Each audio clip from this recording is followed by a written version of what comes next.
திருமதி செல்வி வட்டார அமைச்சர் அவர்களை நன்றி உரிமையாளர்.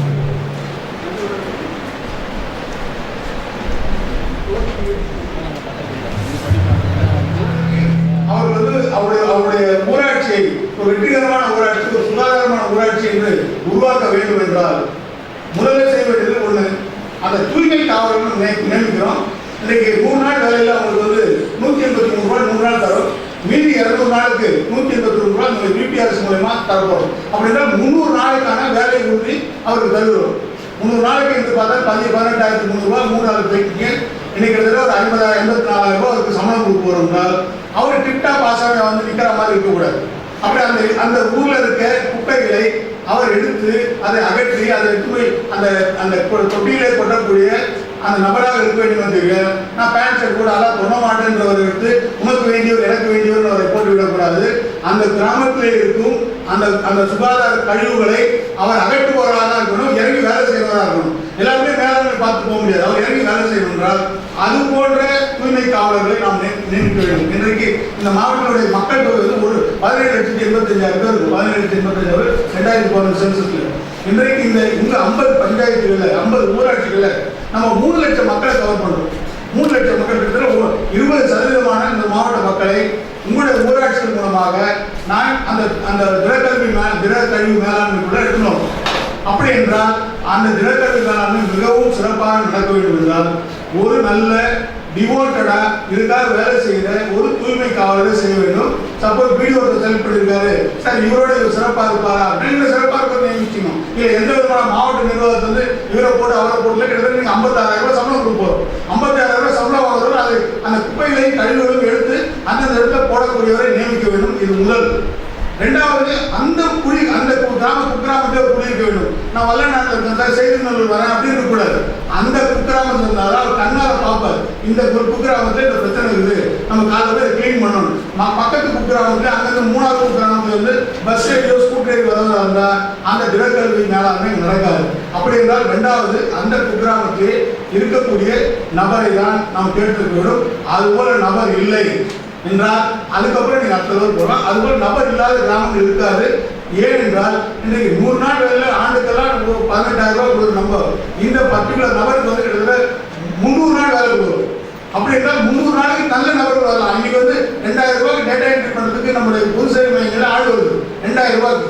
இன்றைக்கு இவருக்கு பார்க்க நீங்கள் எவ்வளோ 300 நாள் சம்பளம் கொடுக்க போகிறோம். அப்படி என்றால் அவங்க 24,000 ரூபாய் சம்பளம் சம்பாதிக்கிற இடத்துல இவர் வந்து 50,000 ரூபாய் சம்பாதிக்க போகிறார் என்றால் நல்ல ஆட்களை நீங்கள் தெரிவு செய்யணும். ஏன்னா வெற்றி பெறணும்னு உங்களை இலக்கில சொல்லிட்டோம், நீங்களாம் வெற்றியாளராக வரணும்னு வாழ்த்துக்களை சொல்லிட்டோம். ஆனால் வெற்றியாளராக வரணும்னா இந்த சின்ன சின்ன விஷயங்களை நீங்கள் பார்த்து செயல்படுத்தினால்தான் வெற்றியாளராக வர முடியும். கடந்த நம்முடைய புலிவர்கள் அடிப்படை சொன்ன கடந்த 2 வருடத்தில் நம்ம மாவட்டத்தில் 18,000 கழிவறைகள் கட்டப்பட்டுள்ளது. 18,000 கழிவறைக்கு அந்த கோஆர்டினேட்டர் அந்த ஐஎச்சி கோஆர்டினேட்டர் வர சொல்லி மாதத்துக்கு 2 மீட்டிங் நடத்தினேன். மாதத்துக்கு 2 மீட்டிங், முதல் வாரம் 4வது வாரம், முதல் வாரம் 3வது வாரம் 2 மீட்டிங் நடத்தினேன். இன்றைக்கு 76 பஞ்சாயத்தில் 14 பஞ்சாயத்துகள் இன்னைக்கு 100% அந்த ஐஎச்எல் அந்த கழிவறைகளை கட்டி கொடுத்து விட்டார்கள். 100%. அப்புறம் 100% 14 பஞ்சாயத்து கட்டியிருக்கிறார்கள் என்றால் 2 மாத காலங்கள் தான். பிப்ரவரி 20ஆம் ஆரம்பிச்சு இன்னைக்கு வந்து நேற்று டேட் வந்து நம்ம மீட்டிங் நடத்தினோம். 76 பஞ்சாயத்துல 14 பஞ்சாயத்துகள் 100% கழிவுகள் கட்டி முடிக்கப்பட்டுள்ளது. அப்படி என்றால் எந்த விஷயத்தை எடுத்துக்கிட்டாலும் அதை போக்கஸ் பண்ணி இதுல நீங்க என்ன பண்றீங்க, இதுல என்ன பிரச்சனை இருக்கு, இந்த நாட்டுல எப்படி இந்த பிரச்சனையை நீங்க எப்படி எதிர்கொண்டீங்க, அந்த வீடியோவை பார்த்துங்க, இந்த வீடியோ மாதிரி நீங்க உருவாக்கணும்னு சொன்னோம். அந்த முயற்சிகள் தான் இன்னைக்கு 14 பஞ்சாயத்துல வந்து இன்னைக்கு முழு சுகாதார தனிநபர் கழிப்பிடங்கள் கட்டப்பட்டு முடிக்கப்பட்டுள்ளது. அது வெற்றியாளர்கள் அப்படின்னா நீங்க உட்கார்ந்துங்கிற வீடியோஸும் அவருக்கு இருக்கிற வெற்றி வீடியோஸும் அந்த பஞ்சாயத்து தலைவர் தான், நான் இல்லை. ஆனால் 76 மட்டும் கல்லூரி பண்ணி எடுத்து மாதம் ரிவ்யூ பண்ணனுடைய அந்த முயற்சி தான் இது வெற்றி பெற்றிருக்கு. நம்ம எல்லா பஞ்சாயத்து எதுவும் பண்ண முடியாது. ஏன்னா ஒவ்வொரு இடத்துல ஒரு அரசு அதிகாரி இன்ட்ரெஸ்ட் இல்லாமல் இருக்கலாம், அங்கே கோஆர்டினேட்டர் இன்ட்ரெஸ்ட் இல்லாமல் இருக்கலாம், தலைவர் இன்ட்ரெஸ்ட் இல்லாமல் இருக்கலாம். அப்படி இருக்கும்போது குறிப்பிட்ட பஞ்சாயத்து சேர்ந்து அவர்களை நம்ம ஃபோக்கஸ் பண்ணோம்னா கண்டிப்பா 403 பஞ்சாயத்துகளும் இவர்களை முன்மாதிரியாக கொண்டு உருவாவார்கள் என்பதை திடமாக நான் நம்புகிறேன் என்ற காரணத்தினால்தான் இன்றைக்கு இந்த நிகழ்ச்சியில அருமையான தலைவர் வந்திருக்கிறீர்கள். நீங்கள் அடுத்து மக்களை போய் சந்திக்க வேண்டிய தருணங்கள் இன்னும் 2 வருஷத்துல வந்துட போகுது. நீங்களாம் ஓட்டு போட்டு ஜெயிச்சவங்க நாங்க இல்லை. அப்படியே மக்களுக்கு நீங்க சொல்ல வேண்டிய செய்தி என்ன சொல்லுங்க மக்கள் மக்கள்கிட்ட போய் நான் வந்து தலைவராக தேர்ந்தெடுத்தீங்க, நான் 2வது தவா இருக்கேன், முதல் தவா இருக்கேன், இன்றைக்கு உங்க கிராமத்தை முழு சுகாதாரமான கிராமமா ஆக்கிட்டேன், இன்னைக்கு கலெக்டர் சொன்னாங்க, அரசு சொன்னாங்க, இந்த தனிநபர் கழிப்பிடத்தை நம்ம குடும்பம் நம்ம கிராமத்தில் அனைவருக்கும் கட்டி கொடுத்தாச்சு. அடுத்தது சுகாதார திடக்கல்வி மேலாண்மை 3 குழு எடுத்து சொன்னாங்க, மங்கும் மங்கா குப்பையில பிரிக்க சொன்னாங்க. அதை எடுத்து பிரிச்சு இன்னைக்கு 5 பீட்டு 6 பீட்டு 7 பீட்டு போட்டு நம்ம ஊர்ல குப்பைகளே இல்லாத கிராமங்களை உருவாக்கி இருக்கிறேன். நான் சிறந்த தலைவர் என்றால் எனக்கு நீங்கள் தேர்ந்தெடுங்கள் என்று மக்களை சந்திக்கக்கூடிய நேரத்தில் நீங்க சொல்லணும் தவிர இல்ல இந்த வார்டுல நம்ம போக தேவையில்லை, இல்ல இந்த வார்டு அந்த வார்டுல போய் பார்க்கலாம், இல்ல அந்த வார்டுல போனா தண்ணி பிரச்சனை வரும், அப்படி என்று வார்டுகளை நம்ம தவிர்க்க ஆரம்பித்தால் நம்ம போகக்கூடிய வார்டுகளை இல்லாமல் ஆகிவிடும். இன்றைக்கு இந்த நிகழ்வு மூலமாக இந்த 50 பேர் நான் வந்து இந்த பிடிகிட்ட சொல்லிட்டேன், தனிநபர்களை கழிப்பிடங்கள் இந்த 50 பேருக்கு முழுசா பண்ணணும். 100 அதுக்கு நம்ம ரிவ்யூல சேர்த்துக்கு இவங்க 50 பேர் தனி ரிவ்யூ இவர்கள் தனிநபர் கழிப்பிடங்களும் பண்ணணும். அடுத்தது திடக்கழிவு மேலாண்மை பண்ணிட்டாங்கன்னா 2 விஷயத்துமே சாதிச்சுட்டாங்கன்னா இவங்க கண்டிப்பாக மத்திய அரசு மாநில அரசு அந்த கொடுக்கிற அந்த அவார்டுகள்லாம் இவர்கள் தகுதியானவர்களா கண்டிப்பாக ஆகிவிடுவார்கள் என்ற நம்பிக்கை எனக்கு உள்ளது. தலைவர்கள் உள்ளதா? ஒரு தலைவர் உள்ளதுன்றாரு.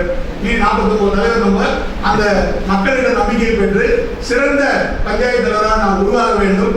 இந்த நேரத்தில் சொல்லி மாதம் இந்த கூட்டத்தில் இன்னைக்கு துவக்கி கலெக்டர் இதோட 2 வருஷம் கழிச்சு தான் இல்லை, மாதம் 15 நாள் நீங்க விரும்பினாலும் விரும்பவில்லை என்றாலும் என்னை சந்திக்க வேண்டிய சூழ்நிலை வரும். தலைவர்கள் விரும்பி வர தலைவர்கள் வந்து பயன்பெறலாம், விரும்பாத தலைவர்களை நாங்கள் பயன்பெற வைப்போம் என்று இந்த நேரத்தை தெரிவித்துக் கொள்கிறோம். கண்டிப்பாக நம்முடைய மாவட்டம் ஒரு சிறந்த சுகாதார மாவட்டமாக ஆக வேண்டும் என்று என்னுடைய வாழ்த்துக்களை தெரிவித்துக் கொண்டு அனைத்து தலைவர்களும் இதில் வந்து தாங்கள் வெற்றி பெறதுக்கான வாய்ப்புகளை அரசு உருவாக்கி கொண்டிருக்கிறது. முக்கியமாக ஒன்று நம்ம வந்து இதில் வந்து இப்போ அவங்க ட்ரைனிங் என்ன சொல்ல போறான்னு சொல்லி நான் கருத்துக்களை மட்டும் சொல்லி நம்ம நிறைய பேர் எடுத்து தோல்வியான சப்ஜெக்ட் நிலக்கல்வி மேலாண்மை நிறைய பேர் எடுத்து தோல்வியான சப்ஜெக்ட். அப்ப தோல்விக்கான காரணங்கள் பார்த்தோம்னா மக்கள் வந்து எங்கிட்ட போட்டுங்க, நாங்க போய் எடுத்தாலும் மக்கள் மங்க ஒன்னா போடுங்க, நான் போய் பிரிச்சுக்கிறேன் அப்படின்னா மக்கள் ரொம்ப சந்தோஷமா ஒன்னா போடுவாங்க. ஆனால் அங்க போய் பிரிக்கிறவரை நீங்க செலக்ட் பண்ண போற அந்த தூய்மை காவலர்கள் அந்த மங்கும் மங்கையே அந்த பிரித்து குழிகளை போடுவாரா என்றால் போடுறதுக்கான வாய்ப்புகள் ரொம்ப கம்மி. அப்படி என்றால் குடும்பங்களிலேயே வீடுகளிலேயே அது மங்கும் மங்கையை பிரித்து நாம் அதை கலெக்ட் பண்ணிட்டோம்னா அங்கே போய் அந்த குழியில போடலாம். முக்கியமாக இது தேவையானது வந்து அந்த ஒரு பாக்ஸ் அவங்க வாங்கி கொடுக்கணும். நம்ம பாலித்தீன் கவர்லாம் எடுத்து கொடுத்து வெயில் ஆகிடும்.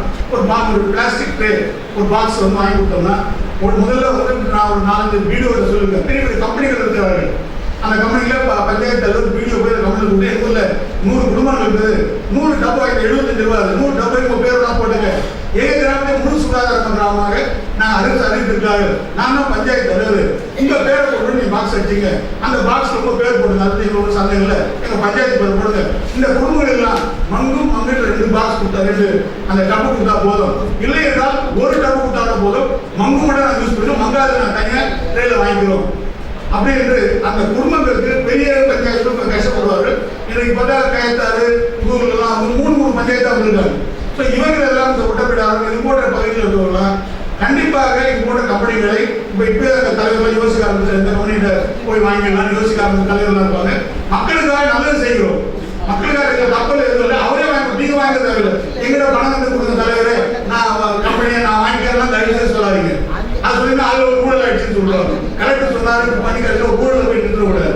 ஆனால் தயவு செய்து இது மாதிரி நான் வந்து ஈகிட்ட சொல்லுங்க பிடிகிட்ட சொல்லுங்க, ஒரு காமன் ஒரு